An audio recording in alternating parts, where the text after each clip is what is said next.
Good morning everyone, welcome back to my channel Tina ব্লগে। তোমাদের সবাইকে স্বাগত জানিয়ে আর একটা নতুন দিন, নতুন একটা ব্লগ নিয়ে চলে এসেছি। আজকে সকাল সকাল উঠে পড়েছি, কারণ আজকে কিছু দরকার আছে। আর আজকের ভিডিওটা আজকের ভিডিওতে আমি কিছু জানাতে চাচ্ছি আমার ব্যাপারে, যে এই 2026 সালে এসে এটা আর কি ফার্স্ট অ্যাচিভমেন্ট আমার। তো আমি ভীষণ এক্সাইটেড তোমাদেরকে জানানোর জন্য। এখন না, একটু বাদে জানাবো, ঠিক আছে? আজকে সকালবেলা উপরে এসে দেখি ছাদে কী হারে ফুল ফুটেছে, বলে বোঝানোর মতন না। কত ফুল একসাথে ফুটে আছে, কি যে ভালো লাগছে দেখতে। আর তার মধ্যে এই দেখো আমার একটা এখানে কত বড় ফুসকুড়ি হয়েছে, বুঝেছো? এখানে একটা ছিল, সেটা কমেছে, এখন এইখানটাই। এই দেখো সাদা জবাগুলো দেখো কত ফুটে আছে গাছে। আর ওদিকে টগর ফুল তো আছেই। একটা একটা গাছে কত সুন্দর কত কত করে ফুল ফুটেছে। এই যে টিনা ওপর থেকে একদম ঝাটপাট দিয়ে এসে ওর দাদাদের ঘরটা সুন্দর করে পরিষ্কার করে চাদর টাদর পেতে রেডি করে রাখলো। দাদা ভাই এসে ঘুমায় যদি বলো, মা তাড়াতাড়ি চাদরটা পেতে দিই, গুছিয়ে দিই। এই যে ঝাঁটু দিচ্ছে, ঝাঁটু মাসি, আমার ঝাঁটু মাসি ঝাঁটু দিচ্ছে। ঘা ঘেমে হাসছে, ও কাজ করছে আরও বুঝতে পারছে, ঘেমে সালু হয়েছে টিনা। তার মধ্যে আমিও কি ঘাম যে হচ্ছে, চুপ করে বসে থাকলে কোনো ব্যাপার নেই। সবজি নিয়েছি, সবজি এখানে কলা, পটল, বরবটি। না, শাক আর খাওয়া যাবে না, শাকগুলো একদম ইয়ে হয়ে গেছে, নষ্ট হয়ে গেছে। ওই যে পাট শাকটা ফেলে দেবো, হ্যাঁ একদম শুকিয়ে সে কেমন একটা হয়ে গেছে। টিনুর এবারে এই বিছানাটা গুছতে হবে। বিছানা চাদরটা মা ভালো করে ঝেড়ে বালিশগুলো ওই পাশে রেখে দিও, হ্যাঁ ওই সাইডটা। পার্সেল আসলো আমার দুটো, বুড়ো ছাতা নিয়ে যাচ্ছে গো। তাই যে দলে দলে যাচ্ছি এখন। আসলে আমি একটা জমি নিয়েছি, তো সেই জমিটার আজকে মাপামাপি হবে। আমি এসছে, তো ওই জন্যই যাচ্ছি এখন। চলো, মা, আমি, বদ্দা আর দাদা ভাই ওখানে আছে। ও এসেই ওখানে দৌড়েছে। ও হেব্বি রোদ দিয়েছে, হেব্বি একদম ঝাঁকানাকা রোদ দিয়েছে। হ্যাঁ, এই যে ওই জমি আছে, ওইখানে দাঁড়িয়ে আছে সবাই। ভালো জায়গা, হ্যাঁ সেইটাই।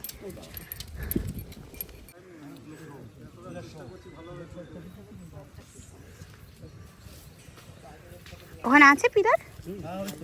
ও 21-5 দাঁড়াচ্ছে, যাবে ওইটা দেখছি, ওইটা 25 ফুট। ওই দেখো দেখো অবস্থা দেখো, এ রে বাবা রে, দেখো পার্সেল এক ঘড়ির জন্য কি করছে এরা। হ্যাঁ,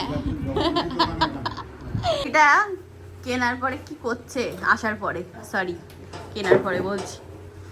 এটাকে আমি বললাম কি এখানে দে, ওইখানে লাগিয়েছিলাম আমার মার বুদ্ধি, তারপরে আবার ঠিক করলাম। হয়েছিস বড় না, কমপ্লেন খাতে হয়। দেখ এবার দেখ কত ভালো লাগছে। 13খানা নাকি এ পড়েছে, না তাল পড়েছে, তালের পাতা পড়েছে, তাই ডাকছে দুই ভাই বোনকে। দুই ভাই বোন এখন যাচ্ছি তালের পাতা দেখতে। বদ্দা গিয়ে বলছে একসাথে কটা পাতা পড়তে পারে, তাই বল। হ্যাঁ ঠিক আছে, দেখি চলো।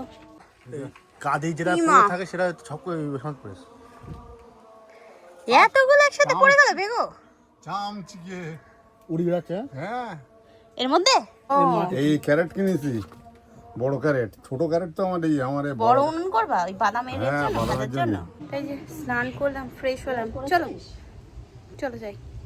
দাদা ভাই বললো তাই।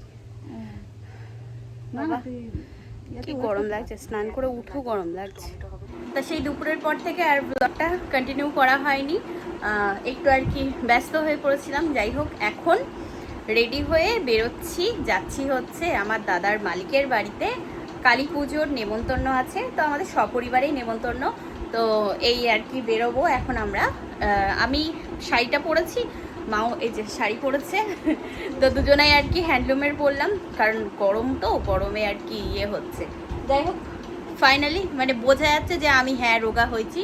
আমার এই ব্লাউজটা হলবল হলবল করছে আর আমার অস্বস্তি লাগছে, কারণ এরকম ঢিলা ঢিলা ব্লাউজ পরতে, এই ব্লাউজগুলো আগে কেঁপে বসে থাকতো গায়ের মধ্যে। করতে পেরেছি। চলো আমি একটু চুলটা আঁচড়ে নিই, ব্যাস বেরোবো এবার।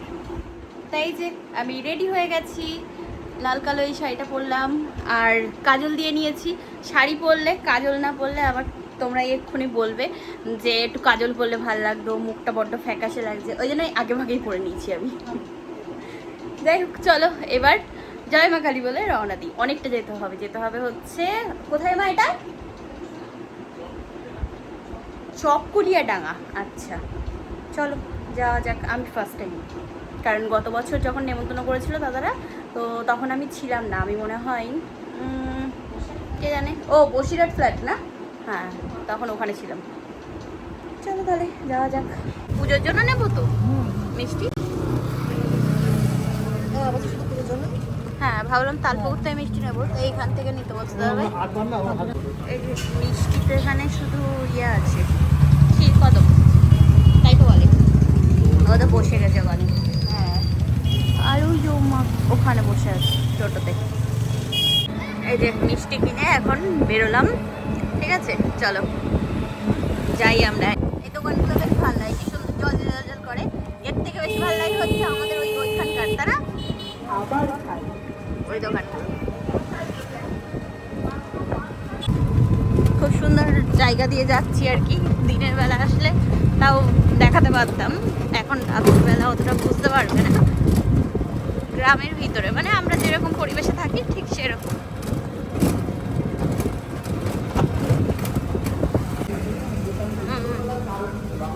এটা কোথায়? আচ্ছা চলে এসছি পুজো বাড়ি চলে এসছি, ঠাকুর বাড়ি। দাঁড়াও মায়ের মুখটা তোমাদেরকে দেখায়, ঠাকুরের মুখটা কি সুন্দর লাগছে দেখতে, সুন্দর বেশ, সুন্দর। এই যে আমরা আসলাম এখন, দাদা ভাই তো ওখানে গল্প করছে,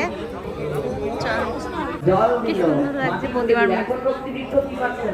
ও এটা মনে হয় প্রতিষ্ঠিত মন্দির না? আচ্ছা একজন ব্যক্তির জীবনে, মানুষের জীবনে সঙ্গটা সব থেকে গুরুত্বপূর্ণ। সে যদি একটা বাজে ছেলের সঙ্গ করে সে সেরকম তৈরি হবে, একটা বাজে মেয়ের সঙ্গ করলে সেরকম তৈরি হবে, চলো বসতে হবে এখানে, বসো। সঙ্গ করলে সে সেরকম জীব করা। বললেন যারা এই সংসারে আসেন, ভালো করে শুনবেন, বললেন নিত্যজীব কারা? বললেন যারা এই সংসারে আসেন কিন্তু বন্ধনেই পড়েন না, তারা বন্ধনের আওতাতেই পড়ছে না, তারা হলো নিত্যজীব। কি সুন্দর বললেন, নিত্য মুক্ত। বললেন আসেন সারা জীবন সংসারে কষ্ট পান, কিন্তু শেষ সময় এমন করে ভজন করেন বেরিয়ে যান। বললেন এই কিরকম করে উদাহরণ দিচ্ছে মহাজন দেখুন। বললেন ওই পুকুরে যাওয়ার কারণে, গ্রামের দিকে তো আপনারা ভালো দেখবেন, আমরা কম দেখেছি, তাও দেখেছি ওই পুকুরে যখন জাল দিয়ে মাছ টানে দেখেছেন, ওটা বললেন এখন পুকুরে মাছ তুলেছে, তো তার মানে কেউ বলতে পারে যে পুকুরে আর একটাও মাছ নেই? এ কথা কখনো জেলে বলতে পারবে যে আমি পুকুর থেকে মাছ তুলেছি মানে এই পুকুরে আর একটাও মাছ নেই? এ কথা কেউ বলতে পারবে? হ্যাঁ কি না? কেউ বলতে পারবে যে একটা এরকম ছোট্ট পোনা মাছও নেই পুকুরের মধ্যে? এটা কখনো হয়? একটা মাছ থাকে। বলেন ওই যে একটা মাছ রয়েছে জাল তোলার পরেও, বলেন ওটা হলো নিত্যজীব। যারা এই সংসারে আসেন, সবকিছু থাকেন, সবার মধ্যে রয়েছেন, কিন্তু তারা বন্ধনে করেন না, সেটা হলো সৎ ব্যক্তি, সৎ সাধু। তারা সংসারে রয়েছেন তোমাদের মধ্যে, তারা তোমাদের মতো মায়ের বন্ধনে জড়াবে না, তারা নিত্যজীব। তারা হলেন ওই মাছটা, জাল হিরোনোর পরেও তারা রয়েছেন ওর মধ্যে, তাদের কোনো আসে যায় না, তারা ঠিক ভগবানের ধামে পৌঁছে যাবে। বলে নিত্যজীব গেল, আমরা তো নিত্যজীব নই। এটা যেহেতু দাদাদের প্রতিষ্ঠিত মন্দির, তো আগে এখানে পুজো হবে, তারপরে তাই রাত 12টার সময় শুরু হবে মার পুজো আর কি। ওখানে বসে বসে আমরা শুনছিলাম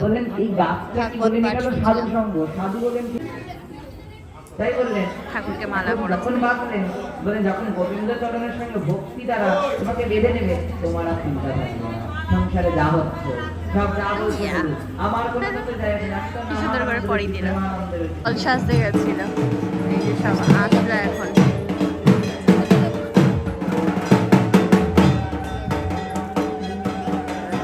আমি মা আমরা এখানে বসে আছি, দাদাভাই ছিল আবার ওদিকে উঠে গেল।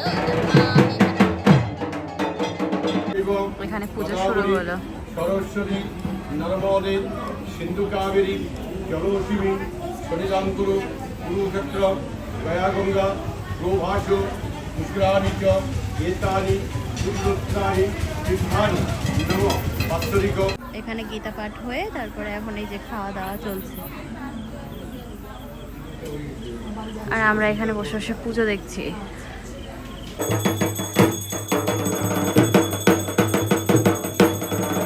এবার পুজো পুজো মনে হচ্ছে, হ্যাঁ?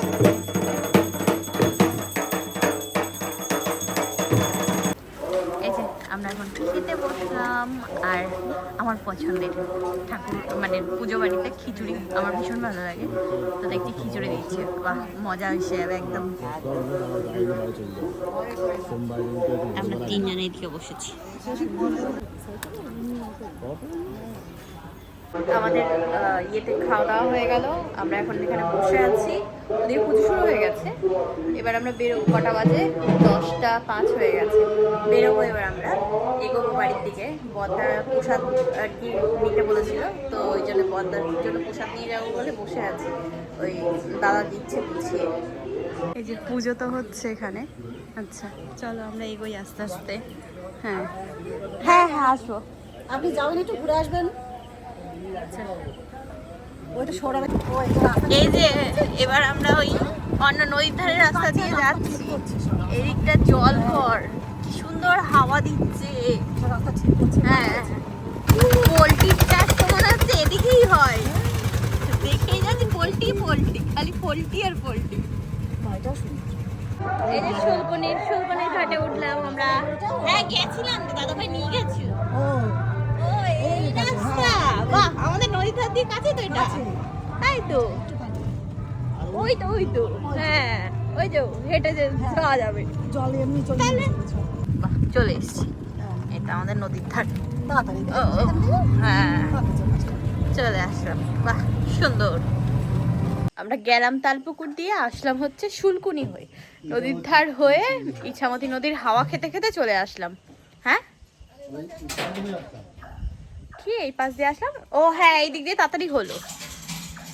না না কর কর কর কর কর, বাবা ডাম্বেল এসে তাই বডি বানাচ্ছে। এবার আমাদের ফ্যামিলি ধরে বডি হবে, সবার সিক্স প্যাক হয়ে যাবে। বাবা হাত মুখ ধুয়ে ফ্রেশ হয়ে এসে বসেছিলাম, পুক্কু এসেছিল, দুষ্টু এসে আর কি গল্প করছিল অনেকক্ষণ, তো গল্প করলাম, বদ্দা আসলো, কথা বললাম।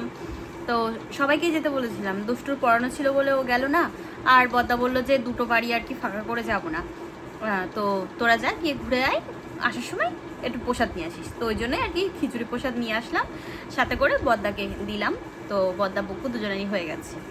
যাই হোক, সকালে তোমাদেরকে জানালাম যে আমি এখানে একটা জমি কিনেছি। এটা আর কি বলতে পারো আমার লাইফে আমার একটা বড় স্বপ্ন, যেটা আমি পূরণ করলাম, মানে পূরণ করতে পেরেছি। ঠিক আছে, কিনেছি অনেক দিন আগেই, জানানো হয়নি তোমাদেরকে, বলিনি আমি, কারণ অনেক দিন আগে বলতে কি এই মাসেই আর কি কেনা হয়েছে, তবে তোমাদেরকে জানাইনি। আমি ভেবেছিলাম যে যেদিন জমি মাপামাপি হবে তো সেদিন একবারে তোমাদেরকে জানিয়ে দেবো। তো আজকে আমি এসেছিলাম, মাপা হচ্ছিল জমিটা। তো যাই হোক, এটা আর কি আমি কোনোদিন আশা করিনি যে পারবো এই কাজটা আমি সম্পূর্ণ করতে। জবের থেকে আমি সংসার জীবন ত্যাগ করেছি বলতে পারো, তো তবের থেকে আমার একটা ইচ্ছা ছিল যে নিজের একটা পায়ের তলায় শক্ত জমি হবে, যেটা নিজের। আর তার থেকেও বড় কথা কি জানো, প্রত্যেকটা মেয়েদের একটা দরকার যে নিজের একটা জায়গার, সেখানটা নিজেরই হবে, কেউ যেন দিনের শেষে না বলতে পারে যে এটা আমার বাড়ি, তুই বেরিয়ে যা। কারণ এই কথাটা আমি শুনে এসেছি একটা টাইমে।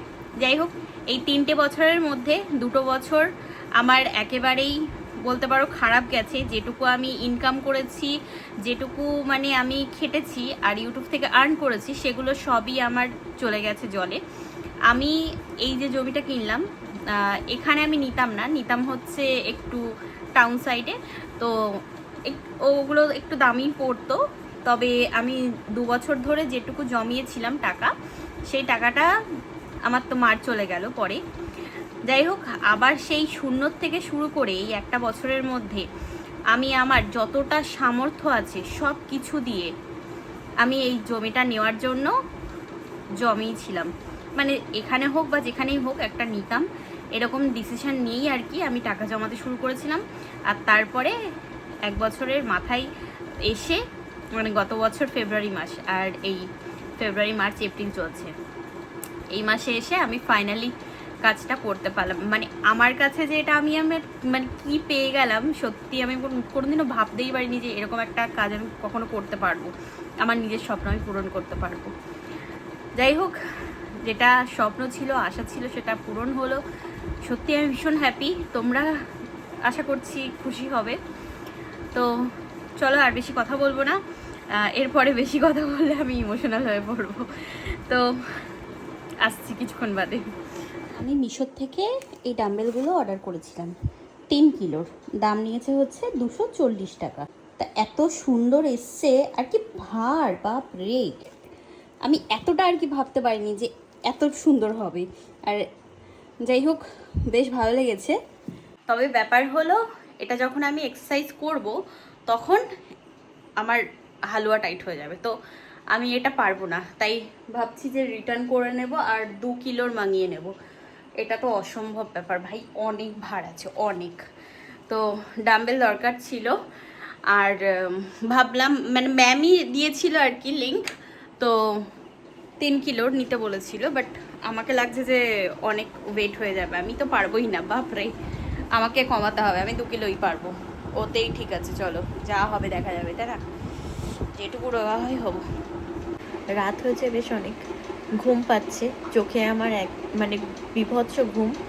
আজকে সকাল সকাল ওঠা হয়েছে, 7টা 7:30 নাগাদ আর কি উঠে গেছিলাম ঘুম থেকে। গতকালকে ঘুমিয়েছি ওরকম 3টের দিকে। একটা কোরিয়ান মুভি দেখছিলাম, সিরিজগুলো অনেক ভালো লাগছে ভাই।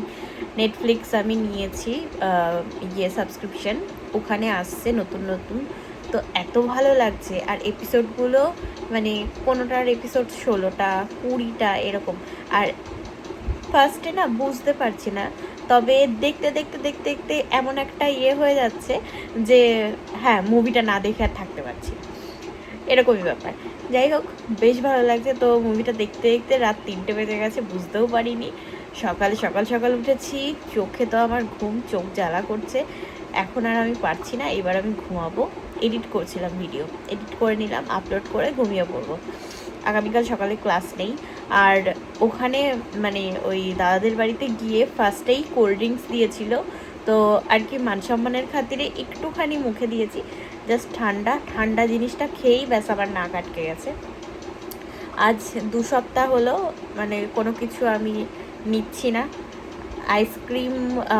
আইসক্রিমটা আমার ভীষণ পছন্দ, তো আইসক্রিম খুব কম আর কি, 1বার না 2বার খেয়েছি। আর দুধ চা খেতে পারি, তবে চিনি ছাড়া। ম্যামের কাছে রিকোয়েস্ট করেছিলাম, তো উনি বলেছিল যে হ্যাঁ, সপ্তাহে 1বার হলে খেও, যেহেতু এটা আমার নেশা। যাই হোক, আর মিষ্টি একদমই ছেড়ে দিয়েছি খাওয়া, কোনো রকম মিষ্টি না, বাইরের দোকানের মিষ্টি বলো বা কোনো চিনির কোনো কিচ্ছু খাচ্ছি না। তো ওই ঠান্ডাটা খেয়ে ঠান্ডা লেগে গেছে। যাই হোক, চলো ঘুমাই এখন আপাতত, ঠিক আছে? আবার আগামীকাল দেখা হবে, কথা হবে। আর কেমন লাগলো আজকের ব্লগটা জানিও। আর হ্যাঁ, জমিটা আজকে আমি ঠিকভাবে দেখাতে পারলাম না, নেক্সট কোনো একদিন দেখিয়ে দেবো তোমাদেরকে যে কতটা কি আছে না আছে, সেটাও বলে দেবো। তো চলো আজকের মতো tata, bye bye, good night, sweet dream, ভালো থেকো সবাই, টাটা।